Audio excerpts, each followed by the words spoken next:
Selamat datang dan salam hangat. Semoga kalian semua sehat-sehat selalu. Jika kamu tiba di sini, mungkin ada bagian dalam dirimu yang ingin beristirahat sejenak.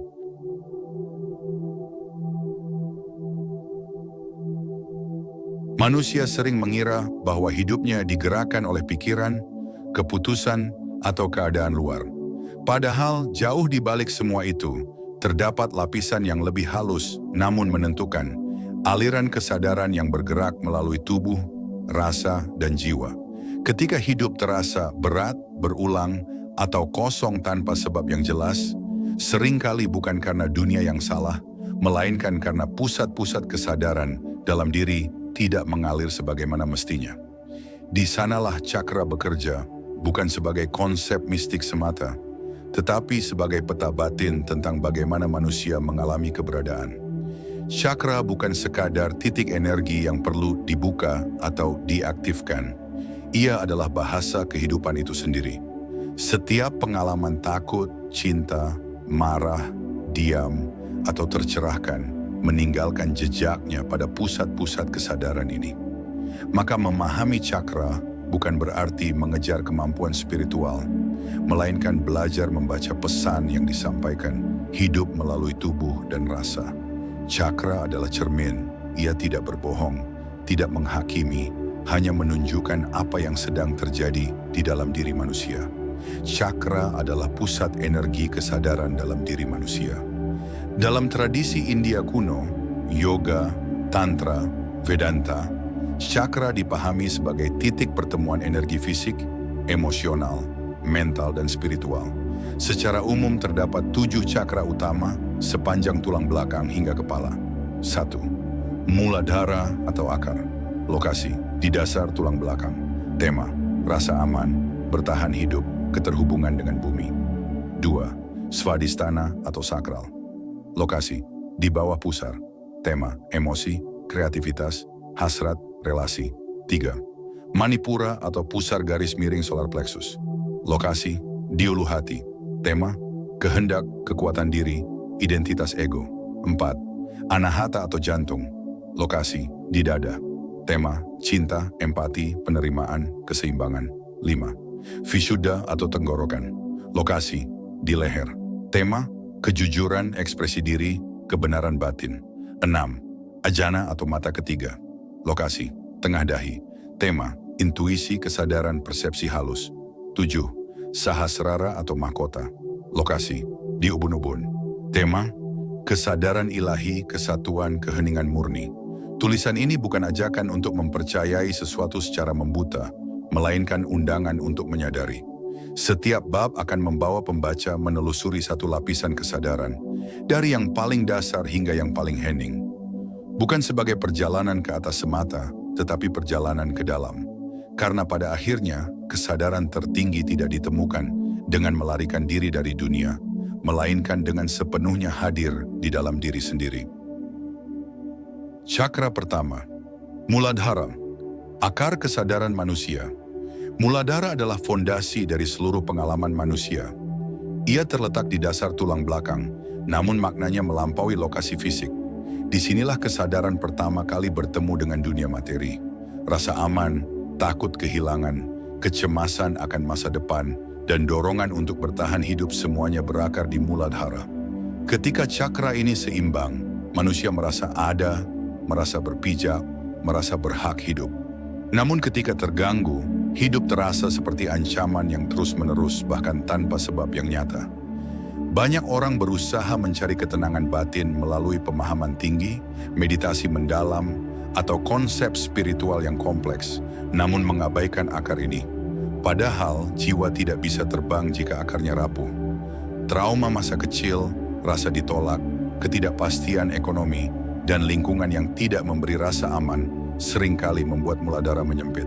Akibatnya, tubuh selalu tegang, pikiran sulit tenang, dan hidup dijalani dalam mode bertahan, bukan mengalami.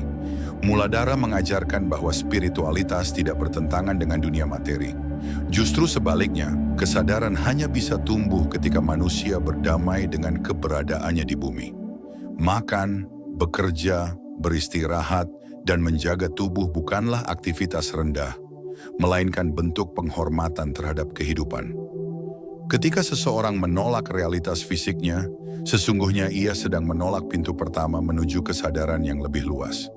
Ketidakseimbangan muladhara sering muncul sebagai ketakutan kronis, takut miskin, takut ditinggalkan, takut gagal, takut mati. Ketakutan ini tidak selalu disadari, namun mengendalikan banyak keputusan hidup. Manusia menjadi keras, posesif, atau justru mati rasa. Disinilah muladhara berbicara, bukan meminta pelarian, tetapi kehadiran. Ia mengundang manusia untuk kembali ke tubuh, ke napas, ke momen kini. Kesadaran muladhara yang sehat ditandai oleh rasa percaya terhadap kehidupan. Bukan karena hidup selalu mudah, tetapi karena ada keyakinan sunyi bahwa aku bisa berada di sini. Dari titik inilah perjalanan batin yang sejati dimulai. Tanpa akar, pencarian hanya menjadi ilusi. Dengan akar yang kokoh, bahkan keheningan terdalam pun dapat dicapai tanpa kehilangan pijakan di dunia. Cakra kedua, Svadhisthana, aliran rasa dan kehidupan. Svadhisthana adalah pusat kesadaran rasa. Ia terletak di bawah pusar, namun pengaruhnya meresap ke seluruh pengalaman emosional manusia. Jika muladhara berbicara tentang aku ada, maka Svadhisthana bertanya, bagaimana rasanya aku hidup? Disinilah emosi lahir, bergerak, dan berubah. Kesenangan, kesedihan, gairah, rindu, dan kecewa mengalir melalui cakra ini. Ketika Svadhisthana seimbang, manusia mampu merasakan tanpa tenggelam, menikmati tanpa terikat, dan berhubungan tanpa kehilangan diri. Banyak luka batin manusia bersemayam di Svadhisthana. Penolakan emosional, hubungan yang menyakitkan, rasa bersalah terhadap keinginan diri, dan represi hasrat seringkali membuat aliran energi di sini tersumbat. Sejak kecil manusia diajarkan untuk mengontrol perasaan, bukan memahaminya. Akibatnya, emosi tidak benar-benar hilang, melainkan terkubur. Ketika terkubur terlalu lama, ia berubah menjadi kecanduan, ledakan emosi, atau kehampaan yang sulit dijelaskan. Svadhisthana tidak menuntut pemuasan tanpa batas, tetapi kejujuran terhadap rasa. Ia mengajarkan bahwa emosi bukan musuh kesadaran, melainkan jembatan. Dengan menolak perasaan, manusia memutus hubungan dengan kehidupannya sendiri. Sebaliknya, dengan menyadari rasa tanpa menghakimi, kesadaran menjadi cair dan fleksibel. Dari sinilah kreativitas sejati lahir, bukan dari ambisi, melainkan dari keberanian untuk merasakan hidup sepenuhnya. Ketidakseimbangan Svadhisthana sering terlihat dalam pola hubungan. Seseorang bisa menjadi terlalu melekat, takut ditinggalkan, atau justru menghindari kedekatan sama sekali. Hasrat menjadi sumber konflik, bukan kebahagiaan. Rasa bersalah terhadap kenikmatan hidup membuat manusia memisahkan spiritualitas dari kesenangan, seolah keduanya bertentangan. Padahal Svadhisthana mengingatkan bahwa kehidupan bergerak melalui kenikmatan dan rasa, bukan melalui penyangkalan total. Ketika Svadhisthana mulai disadari, manusia belajar menari bersama perubahan. Emosi datang dan pergi, hubungan lahir dan berakhir, namun kesadaran tetap hadir. Inilah kematangan batin, mampu merasakan tanpa dikendalikan.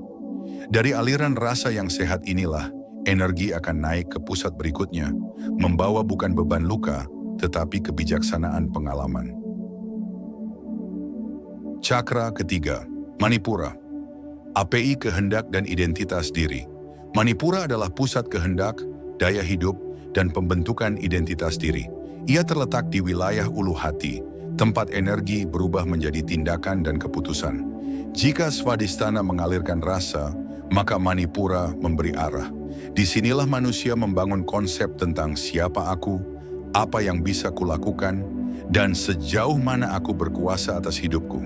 Ketika Manipura seimbang, seseorang bertindak dari kejelasan batin, bukan dari dorongan membuktikan diri. Banyak konflik batin berakar pada Manipura yang terluka. Rasa tidak berharga, kebutuhan untuk diakui, ambisi berlebihan, atau ketakutan gagal adalah tanda bahwa api kehendak ini tidak menyala dengan stabil. Sejak dini, manusia sering diajarkan untuk menyesuaikan diri demi diterima, sehingga kekuatan personal ditekan atau dipelintir. Akibatnya, kehendak tidak muncul sebagai ketegasan yang tenang, melainkan sebagai agresi, kontrol, atau justru penarikan diri. Manipura bukan tentang dominasi, melainkan integritas. Ia mengajarkan bahwa kekuatan sejati tidak perlu berteriak. Ketika seseorang benar-benar mengenal dirinya, keputusan diambil tanpa perlu pembenaran berlebihan. Sebaliknya, manipura yang tidak seimbang membuat manusia hidup dalam konflik antara keinginan dan rasa takut. Api yang seharusnya menghangatkan berubah menjadi api yang membakar, menghabiskan energi batin secara perlahan.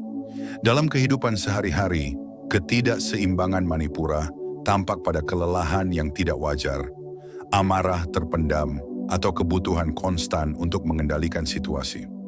Banyak orang tampak kuat di luar, namun rapuh di dalam. Ada juga yang tampak pasif, namun menyimpan kemarahan terhadap hidup. Manipura sedang berbicara melalui gejala-gejala ini, meminta kejujuran. Apakah tindakan kita lahir dari kesadaran atau dari luka harga diri? Ketika manipura disadari dan diselaraskan, manusia mulai bertindak dari pusat yang stabil. Tidak lagi terombang-ambing oleh penilaian luar, namun juga tidak terisolasi dalam ego. Inilah titik di mana tanggung jawab pribadi muncul tanpa beban dan kehendak menyatu dengan kebijaksanaan. Dari api yang matang ini, kesadaran siap meluas menuju pusat berikutnya. Ruang hati, tempat identitas mulai melampaui ego. Cakra keempat, Anahata. Ruang hati dan keseimbangan kesadaran. Anahata adalah titik temu antara dunia bawah dan dunia atas, antara kebutuhan pribadi dan kesadaran yang lebih luas. Ia terletak di dada, namun maknanya adalah ruang batin tempat manusia mulai melampaui kepentingan ego tanpa kehilangan dirinya. Jika tiga cakra sebelumnya berbicara tentang bertahan, merasakan, dan berkehendak, maka Anahata mengajarkan bagaimana semua itu diharmoniskan. Disinilah kesadaran belajar mencintai tanpa syarat dan hadir tanpa tuntutan. Luka Anahata seringkali tidak terlihat karena ia tersembunyi di balik sikap baik, pengorbanan, atau empati berlebihan. Banyak orang mengira hatinya terbuka, padahal yang terjadi adalah penyangkalan terhadap luka lama. Kehilangan, pengkhianatan, penolakan, dan kesedihan yang tidak diproses membuat hati menutup demi bertahan. Ketika hati menutup, manusia masih bisa berfungsi, namun kehilangan kehangatan yang membuat hidup terasa utuh. Anahata tidak meminta manusia untuk selalu memberi, tetapi untuk seimbang antara memberi dan menerima. Cinta yang sehat tidak menguras, tidak melekat, dan tidak menuntut balasan. Dari pusat ini, empati lahir tanpa mengorbankan diri, dan penerimaan muncul tanpa menghapus batas pribadi. Inilah bentuk cinta yang matang, bukan emosi yang meledak-ledak, melainkan kehadiran yang menenangkan. Ketidakseimbangan Anahata sering muncul sebagai rasa kesepian yang tidak hilang meski dikelilingi orang. Ada pula yang merasa sulit mempercayai, selalu waspada, atau justru kehilangan arah hidup karena terlalu mengutamakan orang lain. Hati yang terluka membuat manusia terjebak antara menutup diri dan memberi tanpa batas. Anahata mengajak untuk berhenti sejenak dan mendengarkan apa yang sebenarnya dibutuhkan oleh hati. Ketika Anahata mulai selaras, hidup terasa lebih lapang. Manusia tidak lagi bereaksi berlebihan terhadap luka lama, namun juga tidak mati rasa. Dari ruang hati yang terbuka inilah kesadaran naik ke lapisan ekspresi dan kebenaran batin. Sebab hanya hati yang seimbang yang mampu berbicara dengan jujur tanpa menyakiti dan diam tanpa menjauh. Cakra kelima, Risham Vishuddha. Pusat ekspresi dan kebenaran batin. Vishuddha adalah pusat kesadaran yang menghubungkan hati dengan dunia luar melalui suara dan ekspresi. Terletak di tenggorokan, ia bukan sekadar alat bicara, melainkan medium di mana batin menemukan bentuknya dalam kata, nada, dan tindakan. Disinilah manusia belajar mengatakan aku dengan jujur, menyampaikan perasaan, dan mengomunikasikan kebenaran tanpa menimbulkan kehancuran.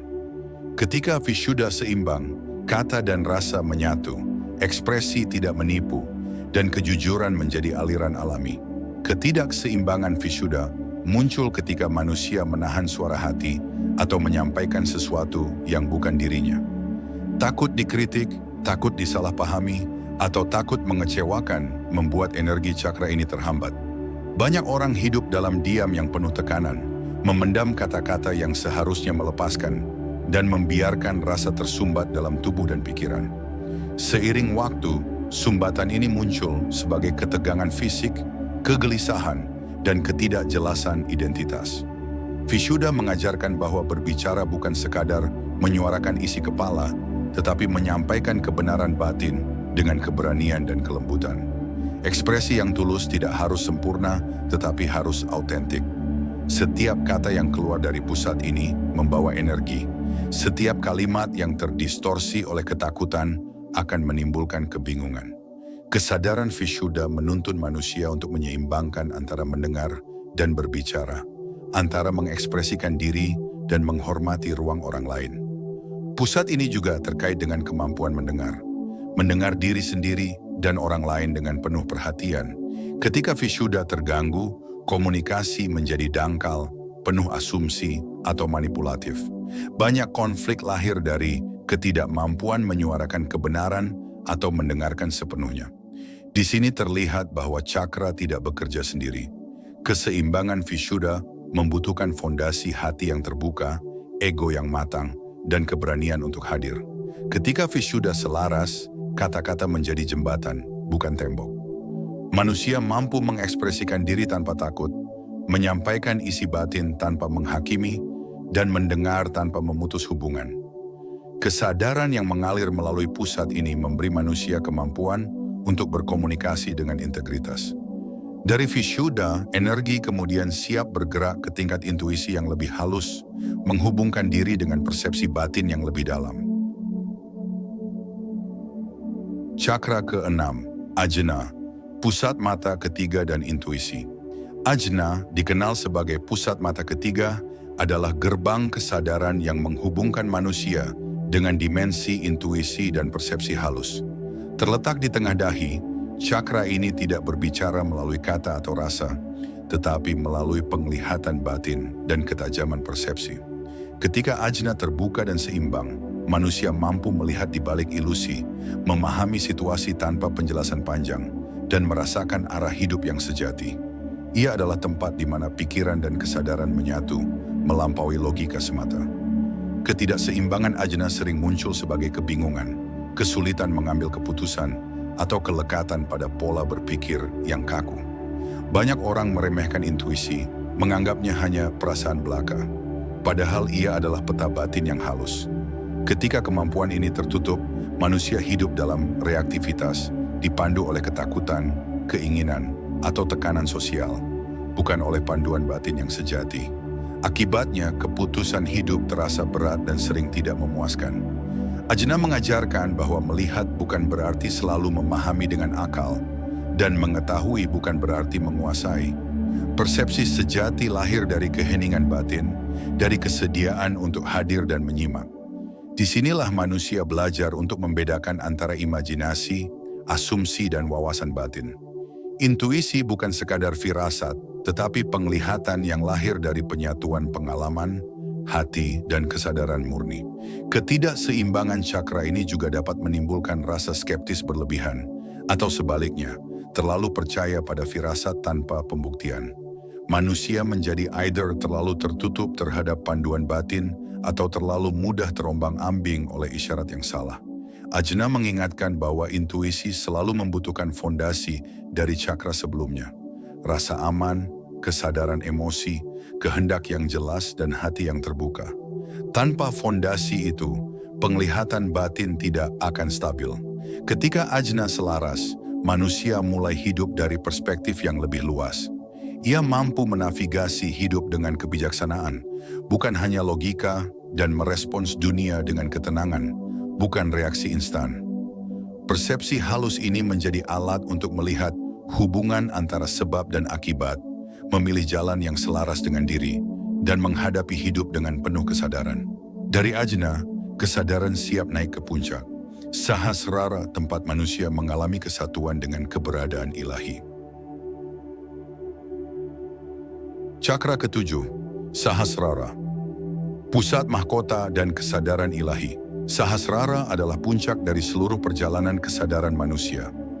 Terletak di ubun-ubun, cakra ini bukan tentang energi fisik atau emosi, tetapi tentang pengalaman keheningan murni dan kesatuan dengan keberadaan ilahi. Disinilah individu merasakan batas antara diri dan alam semesta mengabur, dan muncul kesadaran yang tidak terikat oleh waktu, ruang, atau identitas. Sahasrara adalah jembatan antara eksistensi manusia dan kesadaran kosmik yang tak terbatas. Ketidakseimbangan sahasrara sering muncul sebagai rasa terpisah, kehilangan arah spiritual, atau pencarian tanpa tujuan yang terus-menerus. Banyak orang mengejar pengalaman puncak atau keajaiban eksternal, padahal energi ini sejatinya adalah keheningan yang lahir dari semua cakra yang telah harmonis. Tanpa fondasi cakra yang stabil, pencarian spiritual menjadi kosong, dan upaya menggapai ilahi sering terasa berat, membingungkan, atau membuat frustrasi. Sahasrara mengajarkan bahwa kesadaran tertinggi bukan sesuatu yang bisa dimiliki atau dicapai melalui usaha semata. Ia hadir ketika individu melepas keterikatan pada ego, mengintegrasikan pengalaman hidup, dan berada sepenuhnya di saat ini. Disinilah manusia menyadari bahwa kesatuan tidak berarti hilangnya identitas, melainkan penemuan identitas yang lebih luas. Kesadaran ilahi bukanlah tujuan eksternal, tetapi kondisi alami yang muncul dari harmonisasi seluruh pusat energi. Cakra mahkota mengingatkan bahwa spiritualitas sejati lahir dari keheningan, bukan dari aktivitas. Meditasi, kontemplasi, atau doa bukan untuk mendapatkan sesuatu, tetapi untuk membiarkan aliran kesadaran hadir tanpa hambatan. Ketika sahasrara selaras, individu mengalami pengalaman hidup yang mendalam, penuh makna, dan tersambung dengan seluruh ciptaan. Semua tindakan, kata, dan pikiran menjadi ekspresi alami dari kesadaran itu sendiri. Keselarasan sahasrara membawa manusia ke pemahaman bahwa hidup bukan tentang memanipulasi dunia, melainkan menyadari hubungan yang tak terpisahkan dengan segala sesuatu. Disinilah rasa damai yang sejati lahir, tanpa alasan eksternal, karena kesadaran menyatu dengan inti keberadaan. Dari puncak ini, energi manusia kembali turun ke cakra lain, tidak untuk dikendalikan, tetapi untuk mengalir secara penuh, menciptakan kehidupan yang selaras, bijaksana, dan utuh. Integrasi cakra dan kesadaran hidup sehari-hari. Memahami cakra secara individual hanyalah langkah pertama. Tantangan sesungguhnya adalah mengintegrasikan energi setiap pusat ke dalam pengalaman hidup sehari-hari. Setiap cakra saling berhubungan, akar memberi stabilitas, sakral mengalirkan rasa, pusar menyalakan kehendak, hati membuka cinta, tenggorokan menyuarakan kebenaran, mata ketiga menuntun intuisi, dan mahkota menghubungkan kesadaran dengan alam semesta. Integrasi berarti mampu menjalani hidup dengan tubuh, emosi, pikiran, dan kesadaran selaras, tanpa bagian manapun yang tertinggal atau tertindas. Dalam praktik sehari-hari, integrasi cakra terlihat pada kualitas kesadaran dan reaksi manusia terhadap kehidupan. Ketika energi mengalir seimbang, seseorang mampu menghadapi tantangan tanpa panik, menyelesaikan konflik tanpa terseret ego, mengekspresikan diri dengan jujur, dan tetap hadir di setiap momen. Tindakan menjadi ekspresi kesadaran, bukan sekadar respon otomatis terhadap keadaan. Ini adalah bentuk meditasi aktif, hidup sebagai praktik kesadaran yang terus-menerus. Integrasi juga menuntut pengamatan terhadap pola diri sendiri. Kapan hati menutup karena luka lama? Kapan ego mendorong dominasi? Kapan intuisi terabaikan karena logika berlebihan? Menjadi sadar terhadap pola ini memungkinkan manusia menyesuaikan diri, menyembuhkan luka, dan mengembalikan aliran energi. Setiap peristiwa sehari-hari menjadi bahan latihan, bukan hanya untuk bertahan, tetapi untuk tumbuh dan berkembang secara batiniah. Kehidupan modern dengan semua kesibukan dan distraksinya seringkali membuat cakra terhambat. Terlalu fokus pada dunia luar membuat akar rapuh, keinginan tertekan, hati tertutup, dan suara batin tak terdengar. Integrasi menuntut keberanian untuk kembali ke tubuh, memperhatikan perasaan, mendengarkan intuisi, dan menyalakan kembali kesadaran. Ini bukan proses instan, melainkan perjalanan konsisten untuk menyelaraskan pengalaman fisik, emosional, mental, dan spiritual. Ketika cakra terintegrasi, hidup tidak lagi terasa terpecah. Setiap tindakan, keputusan, dan hubungan tercermin dari kesadaran penuh.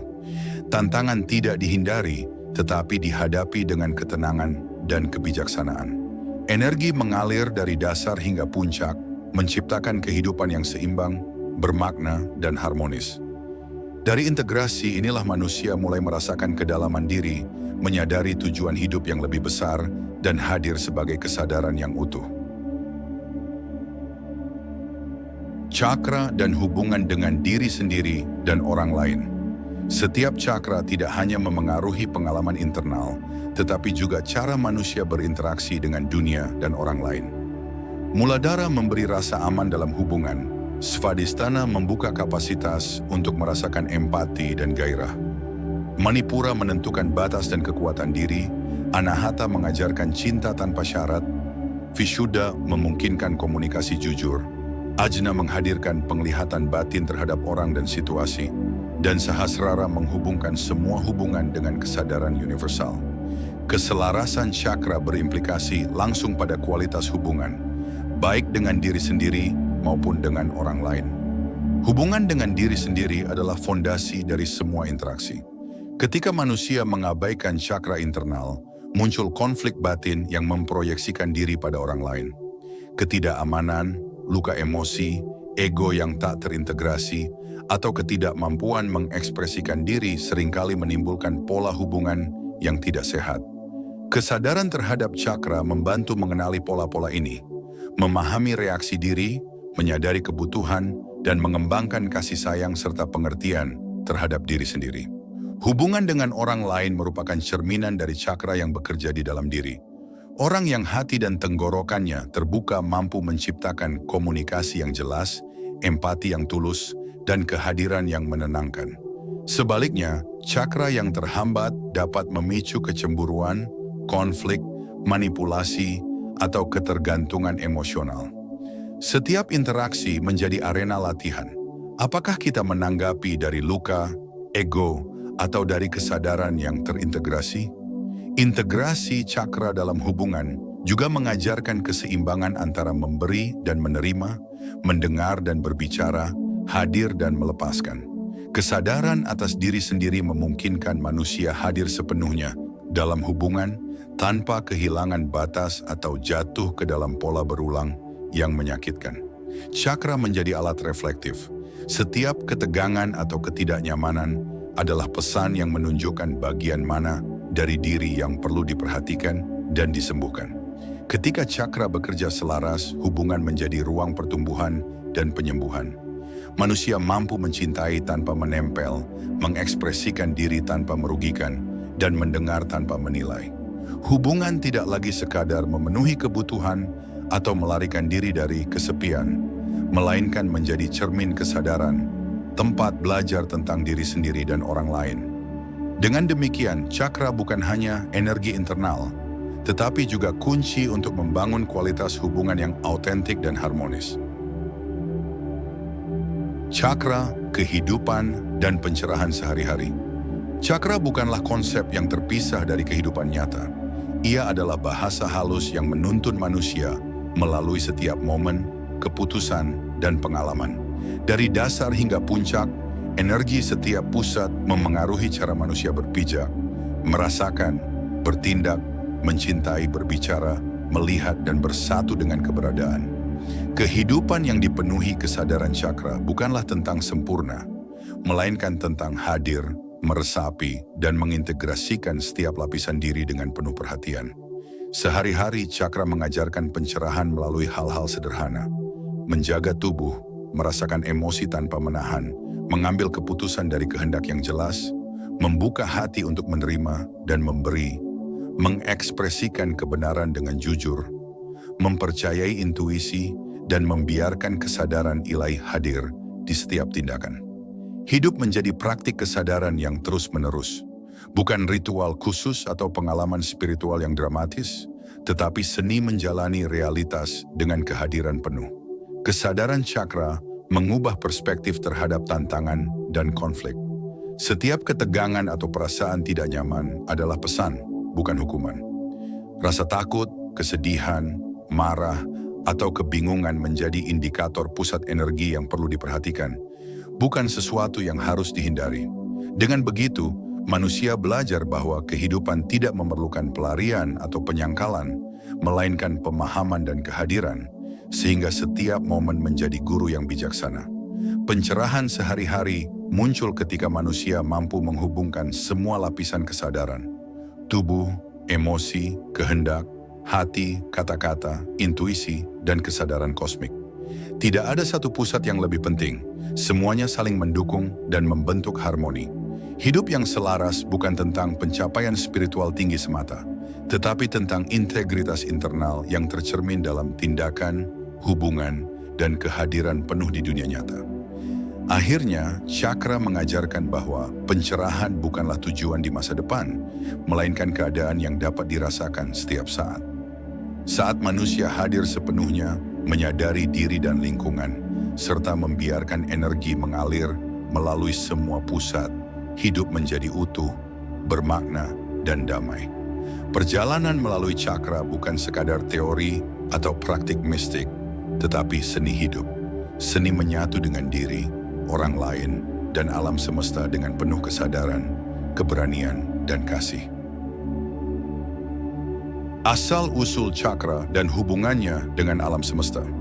Cakra bukan sekadar sistem energi yang muncul di tubuh manusia, melainkan cerminan dari hukum kosmik yang telah ada sejak awal mula alam semesta. Dalam tradisi kuno India, cakra dipahami sebagai titik pertemuan energi fisik, emosional, mental, dan spiritual, sebuah peta kesadaran yang merefleksikan keteraturan semesta. Setiap pusat energi lahir dari getaran alam yang sama yang membentuk bintang, planet, dan segala kehidupan. Dengan memahami cakra, manusia tidak hanya mengenal dirinya, tetapi juga memahami pola kehidupan yang lebih luas dan harmonis. Setiap cakra menyimpan hubungan intim dengan alam semesta. Akar dengan bumi yang menopang, sakral dengan air dan aliran kehidupan, pusar dengan api dan energi kreatif, hati dengan udara dan gerakan cinta, tenggorokan dengan ether yang menghubungkan suara dan komunikasi, mata ketiga dengan cahaya dan persepsi halus, serta mahkota dengan kosmik dan kesadaran ilahi. Cakra bukanlah entitas terpisah, melainkan jembatan antara diri individu dan seluruh ciptaan, menunjukkan bahwa manusia selalu menjadi bagian dari siklus alam yang tak terpisahkan. Di sisi spiritual, cakra adalah medium untuk menyadari kehadiran Tuhan atau kesadaran ilahi dalam diri sendiri dan alam semesta. Energi yang mengalir melalui pusat-pusat ini adalah ekspresi dari kesadaran ilahi itu sendiri, yang hadir di setiap napas, perasaan, dan pikiran. Ketika manusia mampu menyelaraskan cakra, ia tidak hanya menyeimbangkan diri, tetapi juga tersambung dengan kesatuan yang lebih besar, kesadaran yang melingkupi jagat raya, kehidupan, dan sumber eksistensi itu sendiri. Dengan kata lain, cakra adalah titik awal di mana manusia belajar mengenal Tuhan melalui pengalaman diri. Setiap rasa aman, cinta, kehendak, ekspresi, intuisi, dan kesadaran puncak adalah cermin dari sifat alam semesta dan kesatuan ilahi. Mereka mengingatkan bahwa hidup bukan sekadar perjalanan fisik atau emosional, tetapi perjalanan spiritual di mana manusia belajar memahami, menghargai, dan menyatu dengan energi yang lebih besar dari dirinya sendiri. Akhirnya, mempelajari cakra adalah mengingat kembali asal-usul manusia sebagai bagian dari kosmos. Ia mengajarkan bahwa keseimbangan, keharmonisan, dan kesadaran tidak berasal dari dunia luar, tetapi dari kemampuan manusia untuk hadir, menyadari energi dalam dirinya, dan membiarkan aliran itu menyatu dengan alam semesta. Dalam kesadaran ini, manusia menemukan jawaban yang paling mendalam, bahwa dirinya, alam, dan Tuhan bukanlah entitas yang terpisah, tetapi satu kesatuan yang abadi, tak terpisahkan, dan penuh makna.